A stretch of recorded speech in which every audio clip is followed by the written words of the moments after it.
After 3 years of small roles on stage and screen, Jimmy got his big break when director Elia Kazan caught Jimmy's performance as an Arabian gigolo in a play called The Immoralist. Kazan had directed Marlon Brando in both A Streetcar Named Desire and the classic On the Waterfront. He was considering Brando and another screen idol, Montgomery Clift, for the lead roles in his screen version of John Steinbeck's East of Eden, a retelling of the biblical tale of Cain and Abel, set in California in the early 20s. Brando and Clift couldn't agree which brother they would play, so Kazan decided to use unknown actors instead. Once he met Dean, Kazan decided Jimmy was ideal for the part. I called him into the Warner Brother office, and he came there, and he just sat there looking rather surly and unresponsive. Then he finally said to me, "Do you want to ride on my bike?"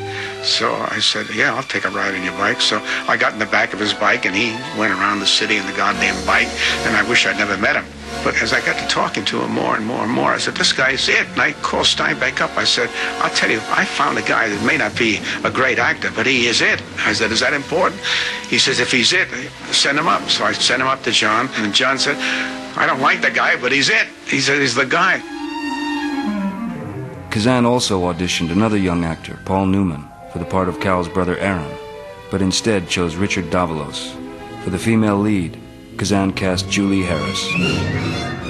He just reminded me from the very beginning of Tom Sawyer, a guy who would always get you to paint the fence and get you into the terrible scrapes, but it was all like, well, what's life for? It's not to just go plodding in the same places every day, but it's an adventure. I thought he was absolutely mesmerizing. I thought his performance was so beautiful and had such variety to it. Leonard Rosenman composed the score for East of Eden and was James Dean's first flatmate in New York. I think that this kind of runaway, the leather-jacketed man running from society, which was the figure at that time, which was a kind of middle-class version of the Wild Ones, which Brando had done several years back, was the kind of thing that Jimmy was compelled to do in some way, but at the same time, there was a side of him that didn't want to do it, and that's why, of course, he went into analysis toward the end of his life, as he really sought to avoid that. Jimmy had great curiosity as a young man. Martin Landau.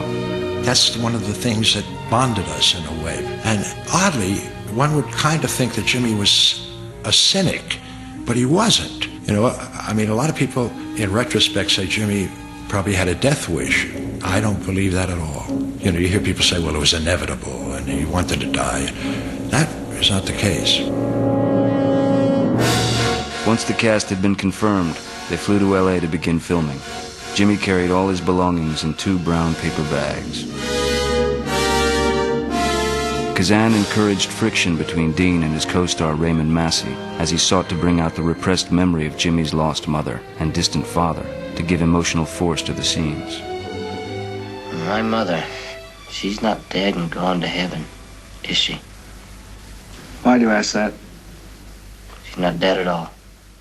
George Perry, author of the new James Dean biography. She's alive. There is a scene in East of Eden in which James Dean tries to win his father's love by giving him back the money that he's lost on some speculative venture.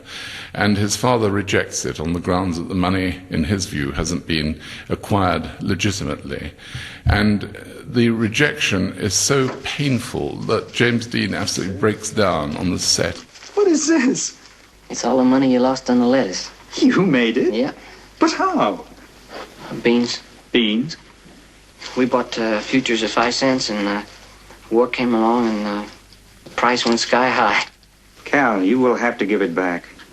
No, I made it for you, Dad. You'll have to give it back.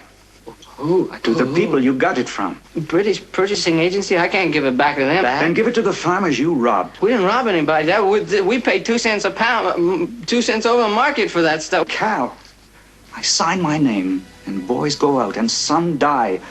And some live helpless without arms and legs. Not one will come back untorn. Do you think I could take a profit from that? Raymond Massey, who was playing the father, was absolutely unprepared for this tremendous onslaught, but being a great pro, he stayed in character. And of course, Kazan let the scene roll. And it's one of the most powerful things in movies. And a lot of people who saw that thought, this is such an amazing performance from a young man. He can't be acting, it's got to be real. Elia Kazan. But what I photographed was their relationship to each other, the absolute hatred that Ray Massey felt for Jimmy Dean and the hatred Jimmy Dean felt for Ray Massey. That's precious, man. You can't get that. No director can get that. You hopefully arouse it. You're essentially awakening something that's there by some tactic or other, some means or other, by some hint or other, by some stimulus or other. During the filming of East of Eden, director Elia Kazan arranged for Jimmy's hero, Marlon Brando, to visit the set. Dean idolized Brando and was nervous in his company. They met several times over the years, and Brando apparently enjoyed teasing the younger star. The late Sammy Davis Jr. on a TV special in 1974 recalled an occasion when Jimmy invited himself to a party with Marlon Brando. I talked Jimmy into coming to a party that Ella Logan was giving for me in the Valley. And she said, gee, I've invited all your friends and all your buddies, and you know what, I've invited Marlon Brando. Do you know him? I said, yes, I know him from New York. So I'm telling Jimmy about this that night, and he says, can I come? And I said, of course you can, man. And he said, all right, I'll be there. And he wore Marlon's complete, you know, the wild one, wore the whole outfit, came in on the motorcycle. Walked in with the leather jacket, the boots, everything, and Marlon arrived in a suit and a tie. And Jimmy went, he tricked me, man. He really tricked me. And it was so funny because that night they hung out and talked, and I remember asking about a year later, have you seen Marlon recently? He says, no, man. He's on the lot, but he won't even speak to me. Martin Landau. Marlon and Jimmy met a few times, and there was no question that there was a degree of rivalry, but it was natural. But they really couldn't play the same roles. I mean, if you really looked at it, just in terms of age, even though there wasn't that much difference between their ages, but you thought of Marlon as older and Jimmy as younger. George Perry.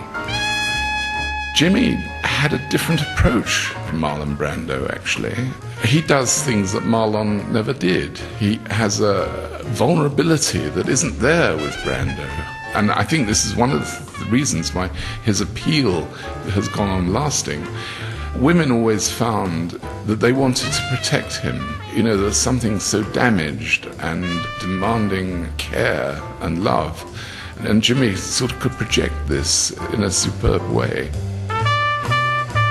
Marlon was the same thing in a man, and Monty Clift was the same thing in a softer man, and Jimmy was the same thing in a boy, and the first one, and every boy in America could identify with it. When it's visceral and when you say, I know that, I feel that, I am that, I mean, wow.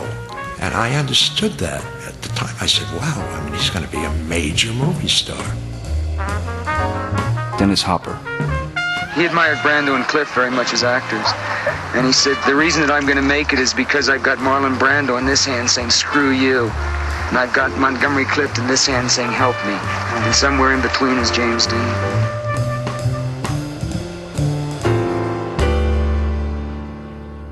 Once work on East of Eden was finished, Jimmy went back to his family's home in Indiana with his photographer friend Dennis Stock to shoot a series of photographs. One of the most memorable shots is of Jimmy sitting in a coffin, an image that has often been reproduced to support a common perception that Jimmy had a death wish. Dennis Stock explains how the photo came about.